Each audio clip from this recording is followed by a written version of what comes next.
Hello students, आप सबका स्वागत है इस प्रोग्राम में। आप ये पॉलिटिकल साइंस की सीरीज शुरू हो रही है और बहुत ही महत्वपूर्ण है। हालांकि आपको मैं ये बता दूं कि पॉलिटिकल साइंस का एक बेसिक लेवल से उधर 40-50 वीडियो जो कंप्लीट इंडियन कॉन्स्टिट्यूशन है उसमें वो बहुत बेहतरीन है। पहले आप उसको भी कंप्लीट कर लीजिए, साथ साथ में लेकर के चलिए। और इसमें हम लोग फिर शुरू से लेकर के चलेंगे, ये बहुत ही इंटरेस्टिंग है। सबसे पहले मैं ये बता दूं कि पॉलिटिकल साइंस एक बेहतरीन सब्जेक्ट है हर पॉइंट ऑफ व्यू से।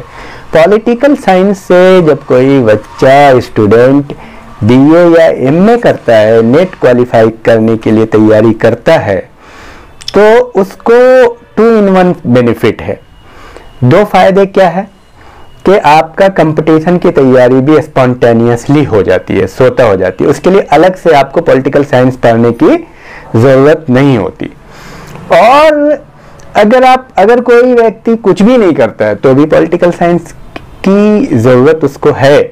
बिना पॉलिटिकल साइंस के जाने हुए वो समाज में पॉलिटिक्स को नहीं समझ पाएगा, अपने संविधान को नहीं समझ पाएगा। हर नागरिक को एक बेसिक लेवल पे संविधान को की समझ होनी चाहिए। तो बहुत प्लस पॉइंट है जीके जीएस में। और मैं एक और चीज़ बता दूं कि जैसे पॉलिटिकल साइंस में नेट में तो बड़ा सिलेबस है, सपोज के इंटरनेशनल पॉलिटिक्स भी है, इंटरनेशनल लॉ, कॉन्स्टिट्यूशंस हैं, इंडियन कॉन्स्टिट्यूशन है, फ्रीडम स्ट्रगल है, इतिहास भी इसमें आपका बहुत सारा पार्ट क्लियर हो जाता है। तो ये एक बड़ा बेहतरीन सब्जेक्ट है। इंडियन कॉन्स्टिट्यूशन हम शुरू कर रहे हैं, तो आप सबका इसमें स्वागत है, बहुत खुशी की बात है। सबसे पहले आप लोग उसको भी, जो वीडियो तैयार है पॉलिटिकल साइंस की, वो भी बहुत सिस्टमेटिक है, उसको भी आप लेके चलें। और साथ में इसको भी, इसमें हम क्या करेंगे कि 2 ऑप्शन आपको देंगे और उन 2 ऑप्शंस में से एक का उत्तर आप करेंगे कमेंट बॉक्स में। जब आप उत्तर करेंगे तब आपको बहुत फायदा होगा। देखिए, सुन करके सीधे निकल लेना उससे उतना बेनिफिट नहीं होगा, लेकिन जब आप कमेंट बॉक्स में उत्तर करेंगे, आप ठहर करके सोचें, विचारें कि इसका क्या उत्तर होगा, फिर आप उसको लिखेंगे तो आपको बेनिफिट होगा। आप ग्रुप में लिखें या कमेंट बॉक्स में लिखें। तो ये देखिए, किसी भी चीज को याद करने का या उस पर एक्सपर्ट होने का एक ही तरीका है, बार बार उसको रिवाइज करना। बार बार आप सुनते रहिए, आप 100 टाइम्स सुने। आपका कोई दिन ऐसा ना हो जिस दिन आप वीडियो नहीं सुनते। आप, आज का दौर टेक्नोलॉजी का दौर है और बहुत ही अच्छा मौका है। अगर इसका फ़ायदा आप उठाना चाहते हैं तो आप कोई भी काम कर रहे हैं और पढ़ाई की चीज़ें सुन रहे हैं, आप अपना टॉपिक लगा रहे हैं और सुनते जा रहे हैं और समझते जा रहे हैं, तो बहुत इम्पॉर्टेंट है। मैं उसके फेवर में बिल्कुल नहीं हूँ कि कोई व्यक्ति कोई प्रश्न उठाता है और सीधे आपको उसका उत्तर बता देता है, तो इसमें आपका कोई विकास नहीं होता है। तो और साथ साथ में ये है कि पॉलिटिकल साइंस में खास तौर से इंडियन कॉन्स्टिट्यूशन में आप ये भी डिफरेंशिएट नहीं कर पाओगे कौन क्वेश्चन आईएएस में आएगा और कौन क्वेश्चन नेट में आएगा। जो नेट के लिए इंपॉर्टेंट है इंडियन कॉन्स्टिट्यूशन में, वो आईएएस में भी आएगा, पीसीएस में भी आएगा, और डिफरेंट एग्जाम तो हो ही रहा है, CDS, NDA, SSC, group C, army, police में। तो जब आप एक्सपर्ट हो जाएंगे तो जाहिर सी बात है ये तो एग्ज़ाम छूटेंगे नहीं। तो मैं ऐसा मानता हूँ कि करीब 100 वीडियोस बनेंगे आपके कंपटीशन के लिए। अगर आप इनको कर लेंगे और बाद में फिर प्रैक्टिस सेट मॉडल 50 वीडियो का, तो मेरा ऐसा मानना है कि आपका कोई भी कंपटीशन नहीं छूटेगा, ऐसा मैं उम्मीद करता हूँ। तो चलिए पहला प्रश्न लेते हैं। पहली बात, तथ्य। एक्चुअली ये प्रश्नात्मक हम बनाते हैं इसको ताकि आप क्यूरियस हों। है ये एक फैक्ट और एक कंसेप्ट। अंतरिम सरकार का गठन किस योजना के तहत किया गया? अंतरिम सरकार का गठन किस योजना के तहत किया गया? तो मैं 2 ऑप्शन देता हूं, उसमें से एक ऑप्शन आप कमेंट बॉक्स में उत्तर करें। कैबिनेट मिशन योजना या वेवल योजना?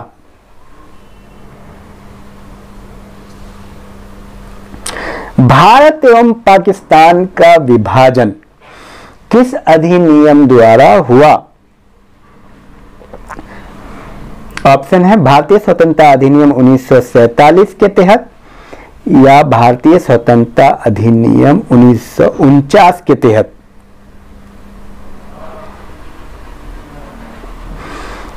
अंतरिम सरकार का उपाध्यक्ष कौन था? जवाहरलाल नेहरू या माउंटबेटन?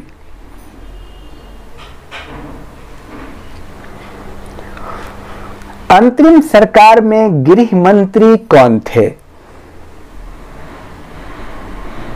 सरदार वल्लभ भाई पटेल या महात्मा गांधी? भारत में संविधान सभा का गठन किसकी संस्तुति पर हुआ?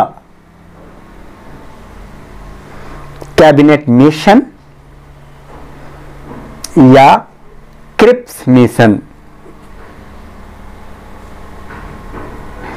संविधान सभा के लिए चुनाव कब हुए? जुलाई 1946 या जुलाई 1947?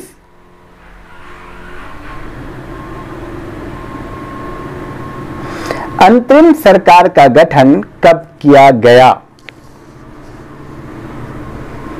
2 सितंबर 1946 अथवा 2 सितंबर 1947?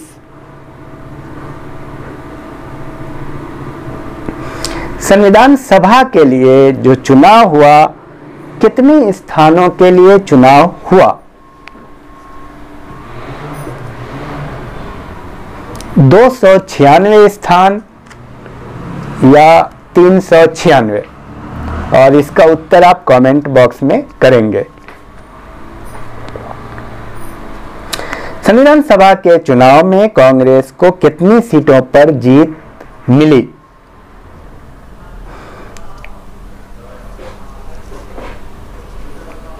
208 सीटों पर या 205 सीटों पर?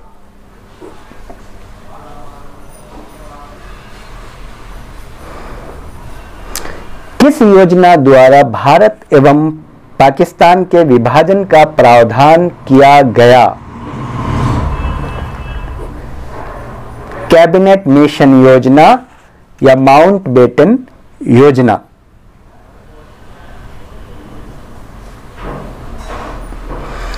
जून 1948 तक अंग्रेजों द्वारा भारत छोड़ने की घोषणा किस प्रधानमंत्री ने की?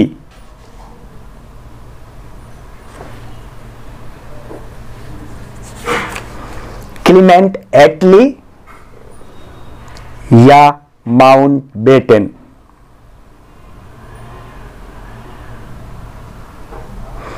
भारतीय स्वतंत्रता अधिनियम ब्रिटिश संसद द्वारा कब पारित हुआ? और ये बता दूं, ये सारे प्रश्न जो हमने आपको किए हैं अभी, ये सारे नेट में भी पूछे गए हैं और आईएएस पीसीएस में भी पूछे गए हैं। भारतीय स्वतंत्रता अधिनियम ब्रिटिश संसद द्वारा कब पारित हुआ? 18 जुलाई 1947, 15 अगस्त 1947। और सबसे अहम बात यह है कि जो तथ्यपरक प्रश्न हैं उनको तो आपको याद करना ही है, चाहे जैसे याद करें, प्रश्नवाचक में याद करें या अफर्मेटिव सेंटेंस में याद करें, आपको उसको या उससे आप बाहर नहीं जा सकते, उसको आपको याद करना ही पड़ेगा। अब जैसे मैंने अभी आपको कहा, भारतीय स्वतंत्रता अधिनियम कब पारित हुआ, ये क्वेश्चन आया है हर एग्जाम में, आईएएस में भी आया है, नेट में भी आया, 18 जुलाई 1947 या 15 अगस्त 1947। भारतीय संविधान भारतीयों के इच्छा अनुसार ही होगा, किसका कथन है? महात्मा गांधी या सरदार वल्लभ भाई पटेल? सर्वप्रथम औपचारिक रूप से संविधान सभा के विचार का प्रतिपादन किसने किया था?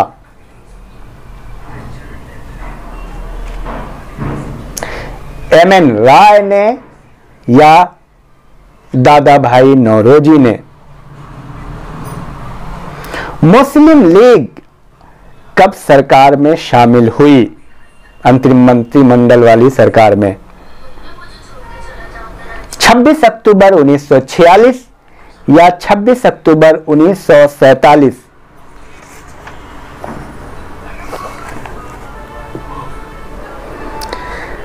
और भारतीय स्वतंत्रता के समय ब्रिटेन में किस पार्टी की सरकार थी?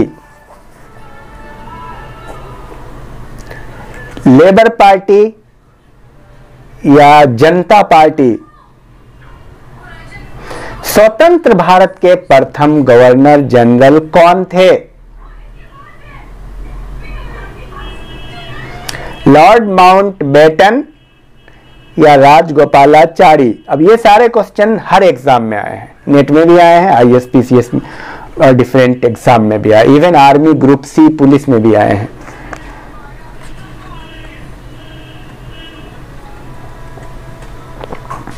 भारतीय स्वतंत्रता के पश्चात व संविधान निर्माण के पूर्व भारत का शासन किस अधिनियम के अनुसार चलाया गया? जब तक संविधान बन रहा था उससे पहले किस अधिनियम के तहत भारत का शासन चल रहा था, यह बताना है आपको। 1935 का अधिनियम या 1918 का अधिनियम? तो बहरहाल बहुत अच्छा है, और आप लोगों से रिक्वेस्ट है कि जिन लोगों ने सब्सक्राइब नहीं किया, एक तो सब्सक्राइब कर लीजिए और बेल आइकन प्रेस कर लीजिए ताकि समय से आपको मेरी वीडियो मिल जाए। और अपने कॉलेज ग्रुप में और अपने दोस्तों को, मित्रों को भी बताएं कि तैयारी का एक बेहतरीन प्लेटफॉर्म है, उन सब को भी आप सूचित करें और ज़्यादा से ज़्यादा आप सुने, आंसर करें। All the best, thank you very much.